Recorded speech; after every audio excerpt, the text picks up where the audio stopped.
Assalamualaikum warahmatullahi wabarakatuh. Saya Dica Parameswari Syifa Dewi. Di sini saya akan menjawab tugas belajar di luar kelas hari ke-7, yaitu membuat dan mengupload video jawaban atas pertanyaan tema Bimba A.I.U.E.O interview.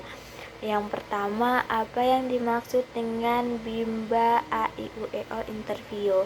Jadi Bimba A.I.U.E.O interview ini masih bagian dari Bimba A.I.U.E.O, yang mana Bimba A.I.U.E.O interview ini masih juga di bawah naungan YPAI, yaitu Yayasan Pengembangan Anak Indonesia. Dan Bimba A.I.U.E.O ini adalah program Bimba A.I.U.E.O untuk membimbing minat baca dan minat belajar anak yang dilakukan secara daring dengan menggunakan video call ataupun Zoom atau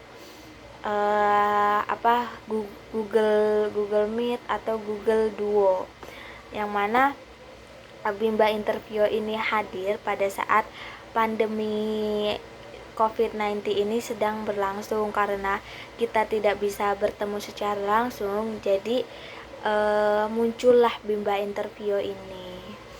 Lalu soal yang kedua, apa perbedaan Bimba A.I.U.E.O interview dengan Bimba A.I.U.E.O tatap muka? Jadi perbedaannya adalah dari cara pembelajarannya. Jika Bimba A.I.U.E.O itu cara tatap muka, jadi anak datang ke unit. Tapi jika Bimba A.I.U.E.O interview ini kita menggunakan media online daring, bisa itu dengan Zoom atau dengan video call WhatsApp atau dengan Google Duo. Ya, jadi si anak dan si motivator ini tetap berada di rumah, tidak berkumpul menjadi satu. Lalu dari waktu durasi pelaksanaannya juga berbeda. Jika Bimba A.I.U.E.O interview ini 30 plus 10 menit, dan jika Bimba A.I.U.E.O tatap muka itu ada 50 menit plus 10 menit. Lalu apa saja kegiatan yang dilakukan berapa lama durasi kegiatan Bimba A.I.U.E.O interview? Yaitu 30 menit plus 10 menit. Lalu jelaskan mengenai durasi waktu kegiatan Bimba A.I.U.E.O interview 30 plus 10 menit. Jadi 30 menit itu kita gunakan untuk untuk Zoom berbarengan dengan murid-murid lain. Jadi bareng-bareng. Nah, 10 menit itu bisa dijadikan sebagai sebagai tambahan. Jadi misalkan nih, di dalam satu kelas ini ada 3 murid. Yang pertama bernama Kakak Hani, yang kedua bernama Kakak Aisyah, yang ketiga bernama Kakak Bintang.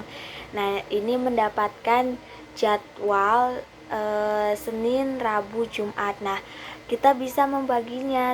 Jadi setelah kita belajar 30 menit itu selesai di via Zoom, lalu kita bisa hari Senin itu menghubungi Kakak Hani untuk privat lah, untuk pribadi dengan Kakak Hani. Lalu untuk keduanya, untuk hari Rabunya itu kita bisa mengajak kakak privat dengan Kakak Keza Faisah tadi saya ini. Lalu ketiga di hari Jumat kita bisa menghubungi Kakak Bintang untuk privat. Seperti itu. Jadi privat ini berlangsung selama 10 menit. Lalu apa saja kegiatan yang dilakukan dalam kegiatan awal atau pembuka dan berapa lama durasinya? Jadi kegiatan yang dilakukan dalam kegiatan awal itu ada berdialog umum, bernyanyi labimba, bernyanyi lagu Cinta Ananda, lalu lagu doa sebelum belajar, dan itu durasinya selama 5 menit. Lalu apa saja kegiatan yang dilakukan dalam kegiatan inti dan berapa lama durasi waktunya? Jadi yang dilakukan dalam kegiatan inti yaitu yang pertama adalah bermain baca-bacaan. Jadi kita meminta tiketnya si anak itu untuk bermain baca-bacaan.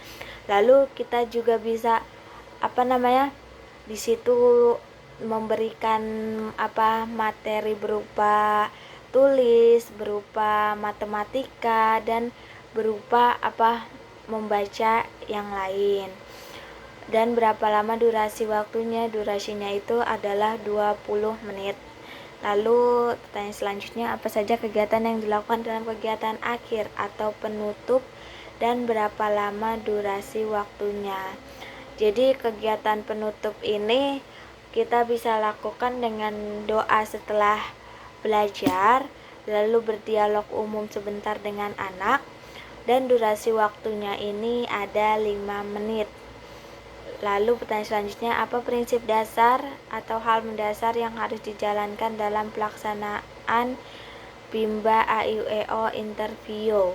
Yaitu prinsip dasarnya yaitu kita harus bisa menciptakan suasana yang aman, nyaman, dan menyenangkan, yaitu dengan menerapkan metode fun learning.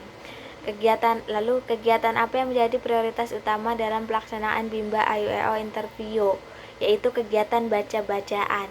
Jadi di dalam kegiatan inti ini kita perbanyak kegiatan baca-bacaan. Misalkan pada awal kegiatan inti kita bisa bermain baca-bacaan dengan si anak, lalu setelah itu kita bisa memberikan materi yang lain, misalnya materi tulis, materi matematika, atau materi yang lain, dan di akhir kegiatan inti kita bisa memberikan materi baca-bacaan lagi. Lalu pertanyaan nomor 10, kapan motivator harus memberikan motivasi atau reward kepada anak? Jadi ketika si anak ini telah selesai membaca, misalkan kita habis bermain baca-bacaan, kita bisa memberikan reward seperti Kakak Hani semangat sekali hari ini, bacanya keras sekali Kakak Hani, berarti Kakak Hani semangat ya. Coba tes dulu sama ibu guru, tes dulu, cing, yeay. Ya bisa setelah anak melakukan suatu kegiatan, setelah anak bernyanyi dengan semangat, itu juga bisa kita memberikan motivasi atau reward kepada anak. Lalu kapan motivator harus melakukan pengawasan dan pengendalian di dalam kelas? Jadi motivator itu harus melakukan pengawasan dan pengendalian di dalam kelas itu jika pengawasannya itu harus setiap saat. Ketika kita sedang membimbakan anak, kita harus selalu mengawasi anak. Lalu pengendaliannya seperti apa? Misalkan ketika kita sudah mengawasi lalu terlihat si anak ini malas atau capek atau gimana, nah itu kita bisa memberikan perhatian yang lebih kepada si anak yang malas atau capek ini. Kita bisa berdialog dengan dia, bisa bercerita-cerita dahulu dengan dia agar dia itu semangatnya timbul lagi. Lalu apa saja pengawasan dan pengendalian yang dilakukan oleh motivator? Ya tadi yang sudah saya jelaskan, pengawasannya itu misalkan ketika kita berada di dalam Zoom itu, kita harus selalu melihat anak, apakah anak sudah memegang modul yang benar, pada awal kegiatan dia sudah membawa modul yang benar, dan seperti itu. Lalu apa saja evaluasi yang harus dilakukan oleh motivator selama kegiatan bermain sambil belajar? Kita harus melihat afeksinya anak. Apakah anak ini sudah senang atau belum? Apakah anak ini minat belajarnya sudah tumbuh apa belum dari sebelumnya? Nah, ini harus yang selalu kita evaluasi di dalam setiap kita membimbakan anak. Ya, mungkin seperti itu saja jawaban dari saya. Apabila ada kurangnya, saya mohon maaf yang sebesar-besarnya. Assalamualaikum warahmatullahi wabarakatuh.